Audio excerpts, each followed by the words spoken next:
ഇന്നൊക്കെ ആളുകൾക്ക് ഫോൺ വാങ്ങാന്ന് പറഞ്ഞാൽ ഇഷ്ടം പോലെ ഓപ്ഷൻസ് ഉണ്ടല്ലേ. Samsung, Oppo, Vivo, Realme, Redmi, apple, ഒരുപാട് ഓപ്ഷൻസ് ഉണ്ട്. 15-20 വർഷങ്ങൾക്ക് മുമ്പേ ആളുകൾക്ക് ഒരൊറ്റ ഓപ്ഷൻ ഉണ്ടായിരുന്നുള്ളൂ, അതാണ് നോക്കിയ.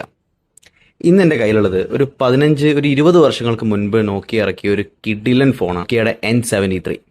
ഫീച്ചേഴ്സ് എന്ന് പറയുകയാണെന്നുണ്ടെങ്കിൽ ഞങ്ങളിപ്പോൾ ഉള്ള 90s കിഡ്സിന് ഇതൊക്കെ ഒരു നൊസ്റ്റാൾജിക്സ് ആണ്. അന്നൊക്കെ ഇത് വാങ്ങിക്കാൻ വേണ്ടി ഞങ്ങൾ ഒരുപാട് കഷ്ടപ്പെട്ടിട്ടുണ്ട്. അന്ന് ഇതൊക്കെ കാണാമെന്ന് പറഞ്ഞാൽ, അല്ലെങ്കിൽ ഇതൊക്കെ ഒരാളുടെ കയ്യിലുണ്ടെന്ന് പറഞ്ഞാൽ, ഇന്ന് സാംസങ്ങിൻ്റെ S25 അൾട്രയോ അല്ലെങ്കിൽ ഐഫോണിൻ്റെ 15 Pro Max ഒക്കെ കയ്യിലുള്ള ഗമയായിരുന്നു അന്ന്. പ്രത്യേകത എന്ന് വെച്ചാൽ ഇതിൽ കൊടുത്തിട്ടുള്ളത് ഒരു 3.2 മെഗാ പിക്സലിൻ്റെ കാൾസീസിൻ്റെ ഒരു ലെൻസ്.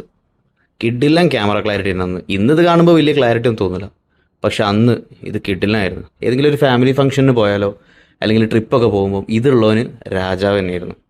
ഇന്ന് ആപ്പിളൊക്കെ വലിയ കാര്യത്തിൽ പൊക്കി അടിച്ച് കൊണ്ടുവരുന്ന സാധനമുണ്ട്, ക്യാമറ ബട്ടൺ.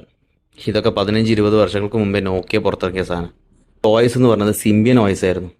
ഇതിൽ യൂസ് ചെയ്തിരിക്കുന്ന മെമ്മറി കാർഡ്, ഇത് എല്ലാ ഫോണുകൾക്കും മൈക്രോ SD ആണെങ്കിൽ ഇത് മിനി SD കാർഡാണ്. ഇത് ശരിക്കും പറയുകയാണെങ്കിൽ മെമ്മറി കാർഡല്ല, അതിൻ്റെ ഒരു അഡാപ്റ്റർ മാത്രമാണ്.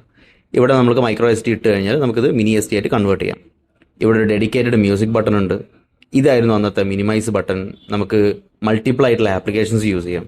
ഇതിൻ്റെ ഈ ഒരു ബട്ടണിൻ്റെ മേലെ ഒരു സാധനമുണ്ട്, ജോയ്സ്റ്റിക്ക്.